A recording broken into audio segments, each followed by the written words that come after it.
வாங்குங்க நாளைக்கு ஆடி மாதம் பிறக்க போது. ஆடி முதல் நாள் அன்னைக்கு என்னென்ன பொருட்கள்லாம் வாங்கி வச்சு சாமி கும்பிடலாம் அப்படின்னு சொல்லி நம்ம பார்த்துடலாம். மஞ்சள் தூள் வாங்கிக்கோங்க, அதோடு சேர்த்து கல்லுப்பு வாங்கி வச்சுக்கோங்க. மாதப்பிறப்பு அன்னைக்கு எப்போவுமே மஞ்சள் தூளும் கல்லுப்பும் வச்சு சாமி கும்பிட்றது ரொம்ப நல்லதுங்க.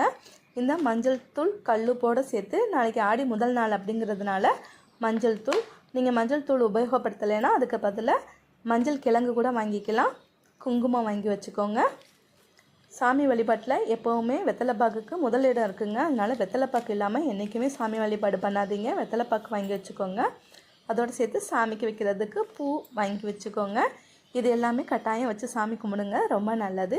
இது கூட சேர்த்து ஆடி மாதம் அம்மனுக்கு உகந்த நாள் அப்படிங்கிறதுனால வளையல் வாங்கி வச்சுக்கோங்க. கட்டாயம் அது கண்ணாடி வளையலாம் வாங்கி வச்சுக்கோங்க, ரொம்ப நல்லது. எப்போவுமே கண்ணாடி வளையல் வீட்டில் வச்சுக்கிறது ரொம்ப மகிழ்ச்சியை தரும். ஆடி முதல் நாள் அன்னைக்கு வெத்தலைப்பாக்கு, வளையல், மஞ்சள், குங்குமம், பூ, மஞ்சள் தூள், கல்லுப்பு இது எல்லாமே வச்சு நல்லபடியாக வழிபாடு பண்ணுங்கள்.